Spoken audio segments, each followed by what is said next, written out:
Dr. Alan Carter stood at the edge of the observation deck, looking out at the stars. For 6 months, he had lived on the ship called Horizon. This happened after Earth made first contact with the aliens known as the Xanthari. Alan was the main human language expert on this mission. His job was to help humans and aliens talk to each other.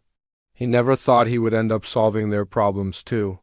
"Dr. Carter, please come to conference room 3, the ship's computer," voice said through his small communicator.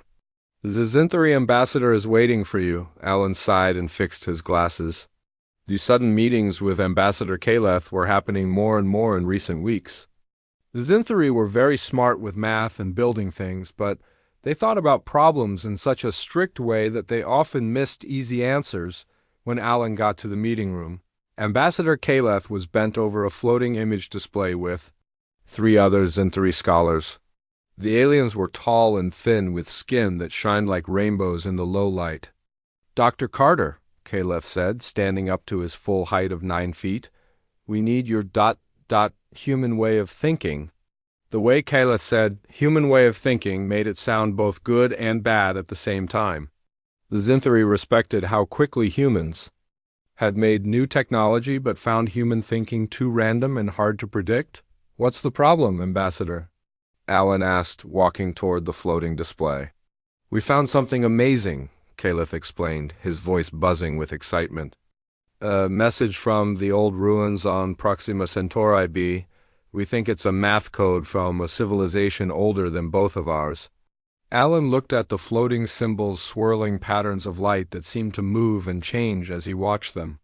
"Our scholars have been studying this for nearly 7 moon cycles," said one of the other Xanthari, who Alan knew as Professor Zev, the best code expert in the Confederation. "We think it might be the key to learning how to travel faster than light without the limits of our current methods." 7 months and no progress? Alan asked. "None," Kaleth admitted.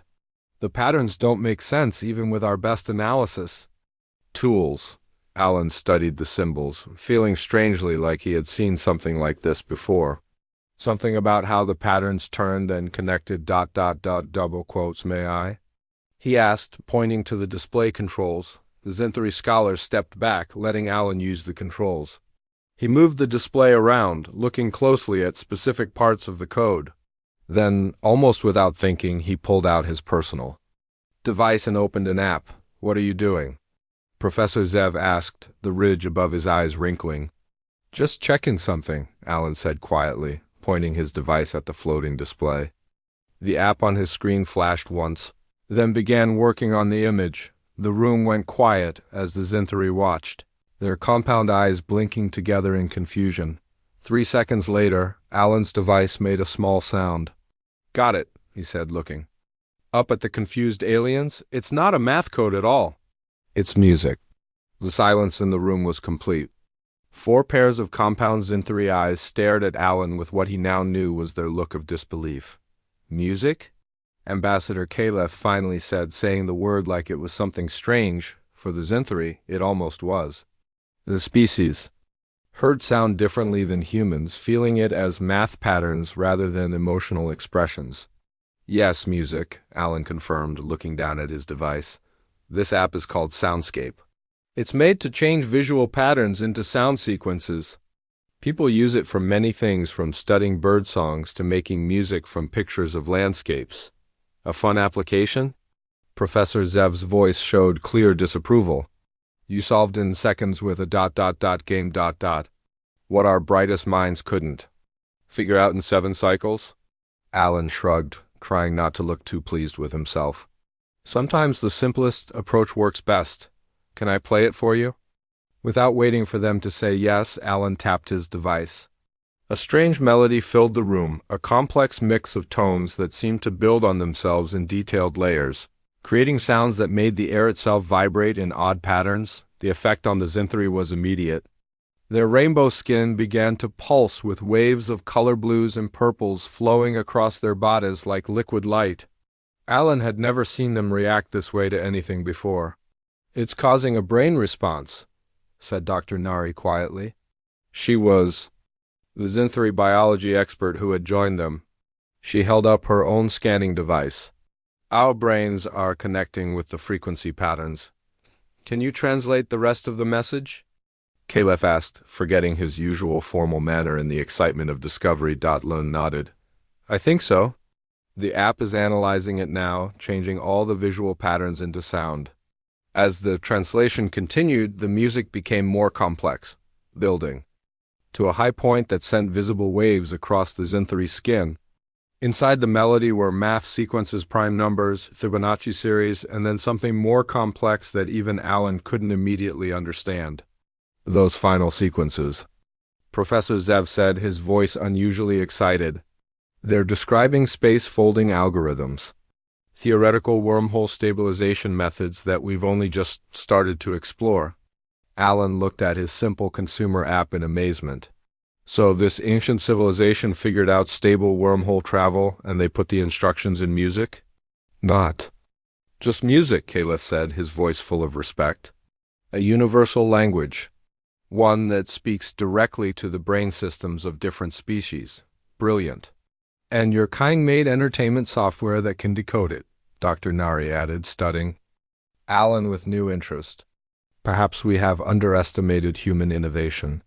Alan felt a weight settle on his shoulders. What had started as a simple demonstration of human technology had suddenly become much more. Earth was still new to the galactic community, still proving its worth to older, more established civilizations like the Zinthari. Ambassador, he said carefully, I think our two species may have more to offer each other than we realized. Caliph's skin rippled with thoughtful blues. Indeed, Dr. Carter. Indeed. 2 weeks passed since Alan's discovery. The Zinthari had called in their best scientists to study the music code. They worked day and night to understand how the ancient civilization had created wormhole technology. Alan helped where he could. But he was still just a linguist, not a space travel expert. Dr. Carter, may I speak with you? Ambassador Caliph asked one morning as Alan ate breakfast in the ship's dining area. Of course, Ambassador, Alan said, putting down his coffee. He had gotten used to the tall alien's formal way of talking. The Zinthari High Council has made a decision, Caliph said, his skin showing ripples of deep blue that Alan had learned meant serious thoughts. We wish to go to the ruins on Proxima Centauri B where the message came from. And we want you to come with us. Alan nearly choked on his last bite of toast. Me? But I'm not a scientist or engineer. I just happen to have the right app at the right time. That is exactly why we need you, Caliph said. Your human way of seeing things. The way you make connections that we do not. The Council believes this will be valuable. Alan thought about it. His job was supposed to be helping with communication between humans and Zinthari. But this was a chance to see alien ruins, to be part of a discovery that could change how everyone traveled through space. How could he say no to that? I'll need to get permission from Earth's United Space Command, he said. Caliph's skin flashed with light green, the Zinthari sign of happiness. Already done. Your leaders agreed right away.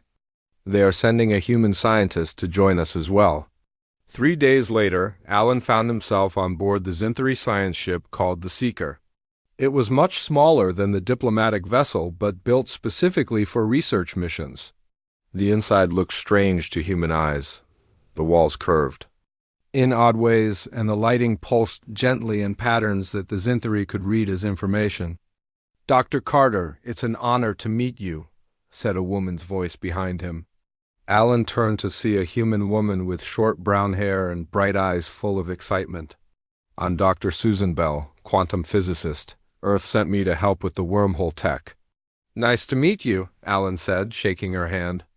I'm just a linguist who got lucky with a music app. Susan smiled wide. Don't sell yourself short. That just a music app did what 7 months of alien supercomputers couldn't do. Sometimes the simplest tools are the best ones. The journey to Proxima Centauri took 5 days even with the Zinthari's advanced engines. Alan spent most of that time learning about the ancient civilization from Professor Zev, who had studied all known records of them. We call them the predecessors, Zev explained as they looked at star maps in the ship's study room. They existed over 50,000 of your Earth years ago. They built structures on at least 7 planets that we know of, but then they disappeared. No one knows why. And you think they had working wormhole technology? Susan asked. She had joined their discussion and was taking detailed notes. The math in the music code suggests they did, Zev said. If we can understand it fully, we might be able to create stable wormholes. Travel that would take months could happen in seconds. When they finally reached Proxima Centauri b, Alan was amazed by what he saw on the screens. The planet was mostly red and brown with thin white clouds. It looked lifeless from space. The ruins are in the twilight zone, Zev said, pointing to the line between the day side and night side of the planet. The planet does not spin. One side always faces the star, one side always faces away. Their ship landed near the ruins. Everyone put on light space suits. The air was too thin to breathe, but the temperature in the twilight zone was okay for both humans and Zinthari. Walking out onto the surface, Alan gasped inside his helmet. The ruins weren't buildings like he had expected. They were huge crystal structures growing out of the ground. They shined with dull light even though no sun hit them directly. "They're beautiful," Susan whispered through the suit radio. "And much bigger than our scans showed," added Dr. Nari, who had come with them to study any biological signs. The team walked carefully toward the main crystal structure. It was shaped like a giant flower with many layers of crystal petals. As they got closer, Alan noticed the same swirling patterns he had seen in the hologram on the ship.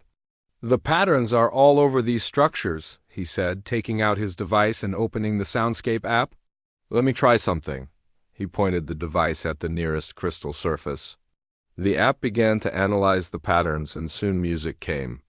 From the device's speaker, the same haunting melody they had heard before, but stronger and more complex. Something amazing happened. The crystal structures began to glow brighter. The patterns on them started to move and shift like they were alive.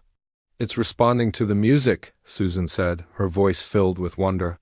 "The predecessors built these structures to respond to sound," Professor Zev said, his compound eyes wide with excitement. "They are machines, but not like any we have seen before." Alan walked deeper into the crystal formation, following a path that seemed to open up as the music played. The others followed close behind him. In the center, they found a round room with a large crystal pillar in the middle. The pillar pulsed with light. "This must be the control center," Susan said, scanning the pillar with her tools. "The energy readings are off the charts."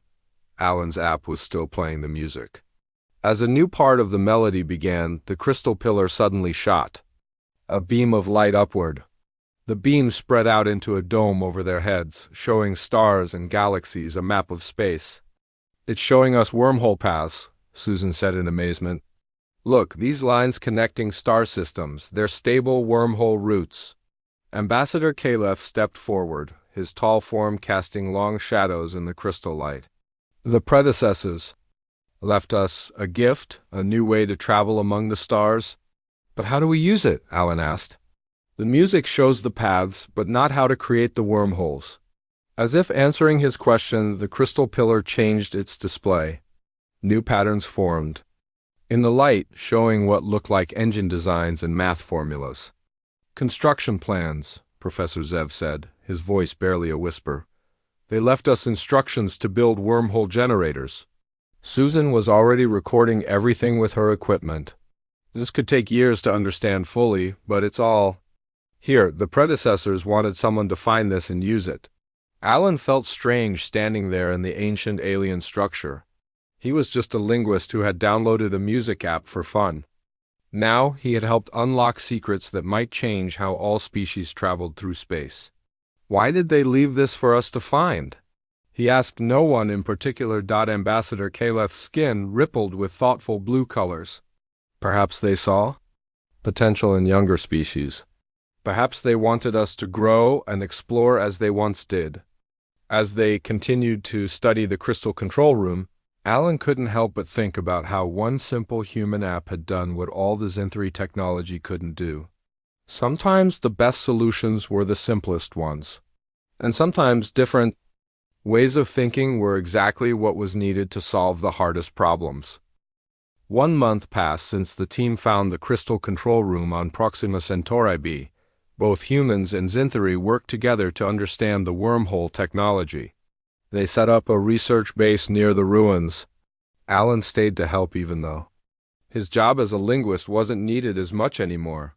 He felt connected to this discovery and wanted to see it through. It was early morning when Susan rushed into the dining area where Alan was eating breakfast.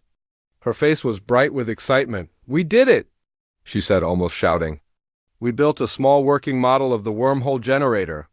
Alan nearly dropped his spoon. "Already? I thought it would take years." "The Xanthari engineers are amazing," Susan said, sitting down across from him. "And the instructions from the predecessors were very clear once we understood the basic ideas. Professor Zev wants everyone in the main lab in 1 hour for the first test." Alan hurried to finish his breakfast. This was big news. If they could create even a small wormhole, it would change everything about space travel. The main lab was a mix of Xanthari and human technology. In the center sat what looked like a small version of the crystal structures from the ruins. It glowed with soft blue light and had metal parts attached to it. Professor Zev stood next to the device. His tall form bent slightly as he checked some readings. Ambassador Kaleth and 5 other Xanthari scientists were there too. Susan joined them, and Alan stood back, feeling a bit out of place among all the experts. "Dr. Carter, please come closer," Kaleth said, waving him forward. "This discovery would not have happened without you."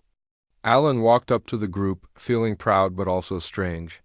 All he had done was use a simple app on his device. "Today we will attempt to create a micro-wormhole," Professor Zev announced. "Very small, very brief, but if successful, it will prove the predecessor's technology works and can be reproduced." "What will happen exactly?" Alan asked. Susan pointed to the crystal device and then to a similar but smaller crystal set up on a table across the room. "We'll try to create a wormhole between these 2 points. If it works, anything that goes in one should come out the other." Instantly. "Is it safe?" Alan asked. "We believe so," Professor Zev said. "The math is sound. We will start with something small, a light beam." Everyone moved back as the Xanthari engineers began the startup process. The crystal device began to hum and glow brighter. Alan noticed that the sound it made was similar to the music from his app, the same strange, beautiful tones that had opened the control room in the ruins. "Energy levels stable," one of the Xanthari called out. "Crystal resonance aligned." "Professor," Zev nodded, "activate the primary sequence." The humming grew louder. The crystal glowed so bright that Alan had to squint. Then suddenly, a small point of light appeared above the device, not much bigger than a marble, but somehow deeper than it should be, like looking into an endless well. At the same time, a similar point appeared above the smaller crystal across the room. "Wormhole connection established," Susan said, checking her readings. "It's stable." Professor Zev picked up a small laser pointer. He aimed it at the point of light and turned it on. The red beam went into the light point and came out of the other point across the room, hitting the wall. A cheer went up from everyone in the room. It had worked. They had created a working wormhole, small but real. "Now for the second test," Professor Zev said once everyone quieted down. He picked up a small metal ball about the size of a marble, a solid object. He dropped the ball into the light point. It vanished, and then fell out of the other point across the room, hitting the table with a small ping sound. More cheers filled the room. Alan couldn't believe what he was seeing. This was the kind of technology humans had only dreamed about in science fiction stories. "The connection is stable and clean," Susan reported, checking her instruments. "No energy loss, no distortion." "Of the test objects, how big could we make one of these?" Alan asked. "With enough power and larger crystals, much bigger," Professor Zev said. "Big enough for ships to pass through." Ambassador Kaleth's skin showed waves of bright, happy colors. "This is a historic moment for both our peoples. The Xanthari High Council wishes to offer Earth a full partnership in developing this technology." The Human officials who were present looked surprised but pleased. This kind of offer from the Zinthari was rare. They usually kept their best technology to themselves. Why the change of heart? Susan asked what everyone was thinking. Caleb looked at Alan. Because we have learned that different ways of thinking bring greater results than working alone. Dr. Carter's simple solution to a problem we had studied for months taught us that humans see patterns where we see only chaos. Together we will go further than either species could alone. The testing continued through the day. Each time, the wormhole worked perfectly. By evening, they had sent a small camera through and gotten clear pictures from the other side. As the team celebrated their success, Alan stepped outside the research base to look at the stars. The night sky on Proxima Centauri b was different from Earth's, but still beautiful. He thought about how far he had come from being just a linguist on a diplomatic mission. Now he was part of something that would change how everyone traveled through space. And it all started with a music app. On his device, Susan joined him outside. "Penny for your thoughts?" she asked. "I was just thinking about how small things can lead to big changes," Alan said. "If I hadn't downloaded that app for fun last year, none of this would have happened." Susan nodded. "That's often how the biggest discoveries work. Someone looks at an old problem in a new way, uses a tool no one thought to try before." "What happens next?" Alan asked. "The engineers want to scale up the design," Susan said. "Build a wormhole big enough for a small probe to go through. Then eventually one big enough for a ship. And then—" Alan looked up at the countless stars above them. Susan smiled. "And then we can go anywhere in the galaxy in seconds instead of years. Explore places we could never reach before, meet new species, find new worlds." "All because of a music app," Alan said with a small laugh. "No," Susan corrected him. "All because you thought to try something different when the usual methods failed. That's the real breakthrough here, not just the technology, but the reminder that sometimes the simplest solutions are the ones we overlook." As they stood there under the alien stars, Alan felt a sense of wonder about what would come next. The universe had just gotten a lot smaller and a lot bigger, all at the same time. 6 months passed since the first small wormhole test. The research base on Proxima Centauri b had grown much bigger. More humans and Zinthari came to help build a full-size wormhole generator. Alan stayed as part of the team, now working as a communication expert between the two species. Today was an important day. They would test the first ship-sized wormhole. Everyone was nervous and excited. "Are you ready for the big test?" Susan asked Alan as they walked to the main control room. She had become the lead human scientist on the project. "As ready as I'll ever be," Alan said. "It's hard to believe we've come this far so quickly." The main control room was busy with both human and Zinthari staff checking systems and reading data. At the center was a large screen showing the wormhole platform they had built half a mile away. It was a huge version of the small crystal device, now big enough for a ship to pass through. Professor Zev noticed them enter and waved them over. "Dr. Bell, Dr. Carter. Good timing. We are about to begin final checks." Ambassador Caleb stood nearby, watching the preparations. His skin showed waves of blue and purple, the Zinthari colors for deep thought and some worry. "Is everything okay, Ambassador?" Alan asked. "Yes," Caleb said, "but this is a big step. We are about to change how our people travel through space forever." "Such changes always bring both good and bad," Alan nodded. He understood the ambassador's concern. New technology could be used in many ways, not all of them good.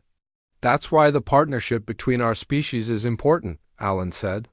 "We can help each other make good choices about how to use this." Caleb's skin shifted to a lighter blue. "Your wisdom continues to surprise me, Dr. Carter." "All systems are ready," called out one of the Zinthari engineers. "The test ship is in position." Everyone looked at the screen. A small unmanned ship sat on a platform near the giant crystal device. If all went well, it would go through the wormhole and come out near Earth, where another team was waiting. "Begin power-up sequence," Professor Zev ordered. The giant crystal structure began to glow and hum.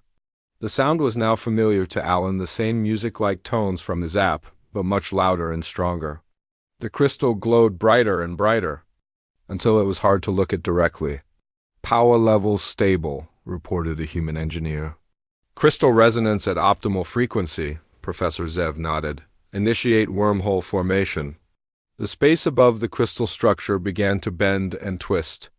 Slowly, a circle of light formed like a window opening in the air. It grew larger until it was about 50 feet across, big enough for the test ship to fly through. "Wormhole established," Susan called out, checking her readings. "And it's stable." "Connection with Earth confirmed," said another engineer. "They see the other end of the wormhole." A cheer went up in the control room. The first part had worked. They had created a stable wormhole between Proxima Centauri b and Earth, a distance that normally took years to travel even with the fastest ships. "Launch the test ship," Professor Zev ordered once the room was quiet again. Everyone watched the screen as the small, unmanned ship's engines fired up. It rose from the platform and slowly moved toward the wormhole. As it reached the circle of light, there was a brief flash and then the ship was gone. "Ship has entered the wormhole," a Zinthri reported. For several seconds, nothing happened. Alan held his breath. Had something gone wrong? Then the communication system crackled to life. "Proxima Base, this is Earth Station. The test ship has arrived. Repeat, the test ship has arrived safely." The control room erupted in cheers and celebration. Humans hugged each other. Zinthri's skin flashed with bright, happy colors. They had done it. The first ship had successfully traveled through a wormhole. Travel time was 2.3 seconds, Susan said, looking at her data in amazement. To cross 4.2 light years. Alan could hardly believe it. A journey that would have taken years using normal space travel had been done in seconds. The celebration continued for hours. Both human and Zinthri leaders sent messages of congratulations. This was only the beginning. Soon they would send manned ships through, and then begin building a network of wormhole stations connecting Earth, Zinther, and other friendly worlds, later. That evening, Alan sat in the base's observation room, looking out at the crystal wormhole generator glowing in the distance. Susan found him there and sat down beside him. "You're quiet," she said. "Not feeling like celebrating?" "Just thinking," Alan replied, "about how strange life is sometimes. I was supposed to be a diplomat, helping humans and Zinthri talk to each other. Now I'm part of the team that changed space travel forever." "And it all started with your music app," Susan said with a smile. "That's what I keep thinking about," Alan said. "The Zinthri are brilliant. They're smarter than humans in so many ways. But they couldn't solve the predecessor's code because they were looking for complex math, not music." "Different kinds of intelligence," Susan nodded. "That's why working together makes both our species stronger." Just then, Professor Zev entered the observation room. He looked tired but happy. "Mind if I join you?" he asked. "Please do," Alan said, gesturing to a chair. The Zinthri scientist sat down carefully, his tall form awkward in the human-sized chair. "I have been thinking about the predecessors," Zev said after a moment. "Why did they leave their technology in a form that required both logical analysis and artistic understanding?" "Maybe they knew different species would need to work together to use it properly," Susan suggested. "Or maybe they were testing us," Alan said. "To see if we were ready to use such powerful technology," Zev's skin rippled thoughtfully. "Perhaps. The High Council has decided to name the first official wormhole ship after you, Dr. Carter." Alan was shocked. "After me?" "But I didn't build the technology, I just helped find the key." "Sometimes finding the key is the most important part," Zev sighed. "The ship will be called the Harmonizer, after the harmony between music and math, between human and Zinthri ways of thinking." Alan didn't know what to say. He felt honored and humbled at the same time. "When will the first manned trip happen?" Susan asked. "In 2 weeks," Zev answered. "A joint human Zinthri crew will travel from here to Earth, and you both have been invited to be on that crew." Alan and Susan looked at each other in surprise and excitement. They were going to be among the first people ever to travel through? A wormhole, I accept, Alan said without hesitation. Me too, Susan added, as they looked out at the glowing wormhole generator. Alan thought about how one simple app had opened up the stars to everyone. Sometimes the biggest discoveries came from the smallest, simplest things. The day of the first manned wormhole journey finally arrived. The Harmonizer sat on the launch platform, shining in the light of Proxima Centauri. It was a beautiful ship, built with both human and Xanthari technology. The front had large crystal structures like those from the ruins, while the back had powerful engines designed by Earth engineers. Alan stood in line with the other crew members. There were 5 humans and 5 Xanthari who would make this historic trip. Susan stood next to him, checking something on her tablet. Nervous? Alan asked her. A little, Susan admitted. We sent 20 unmanned ships through without problems, but this is different. Everything will be fine, Alan said, trying to sound more confident than he felt. The math is solid, the technology works. We're just the first people brave enough to try it. Ambassador Caleth approached them. His skin showed calm blue patterns. Dr. Carter, Dr. Bell, are you ready for your place in history? As ready as we'll ever be, Alan said with a smile.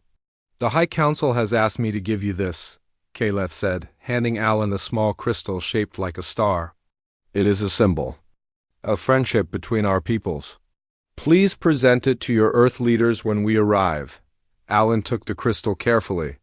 It was warm to the touch and seemed to glow from within. Thank you, Ambassador. This is a great honor.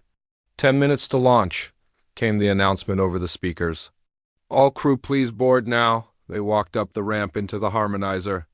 Inside, the ship was a perfect blend of both species' design styles. The control room had both standard screens and Xanthari light pattern displays. The seats could adjust to fit either human or Xanthari bodies. Alan and Susan found their seats near the back. They weren't pilots or engineers. They were here as the representatives of the Discovery team. Professor Zev sat across from them, checking some readings on his device. All systems are operating at peak efficiency, Zev reported. The wormhole generator is stable and the exit point near Earth is confirmed active. The ship's captain, a human named Captain LeVar Green, stood at the front of the control room. This is a historic day for both our species, she said to the crew. The journey we're about to take would have been impossible a year ago. Now we will travel 4.2 light years in seconds. Everyone strapped in as the final countdown began. Alan held tight to his seat. Despite all the tests and preparations, he still felt nervous. They were about to do something no living person had ever done before. Launch sequence initiated, announced the Xanthari pilot. Main engines online. The ship hummed to life. Alan felt a gentle push as they lifted off the platform and moved toward the waiting wormhole, a huge circle of light hanging in the air above the crystal generator. Approaching wormhole entry point, the pilot reported. All systems stable. Alan looked out the window. The circle of light grew larger as they approached.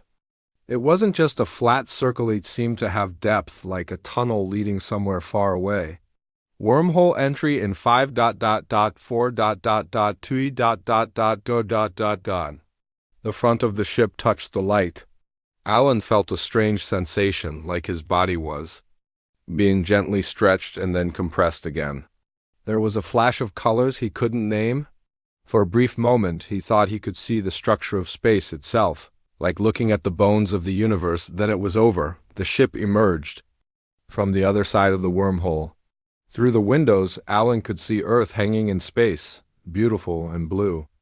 Transit complete, the pilot announced, his voice full of wonder. Journey time, 2.4 seconds. Everyone on the ship cheered. They had done it. They had traveled 4.2 light years in less time than it takes to tie a shoe. The Earth station confirms our arrival, Captain Green reported. They're sending a welcoming committee. As they approached Earth, Alan thought about how much had changed in just 1 year. The discovery that started with his simple music app had opened up the galaxy to both humans and Xanthari. Soon there would be wormholes connecting many worlds, allowing people to travel in minutes to places that once took years to reach. The ship docked at the newly built wormhole station in Earth orbit. When they stepped out, a large group of officials waited to greet them.